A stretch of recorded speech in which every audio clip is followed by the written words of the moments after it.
I'm gonna ask her this iris.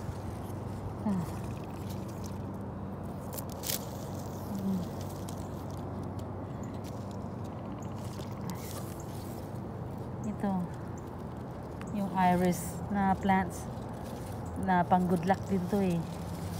So yun, nandyan lang sa kanya kaya lagi siyang lucky.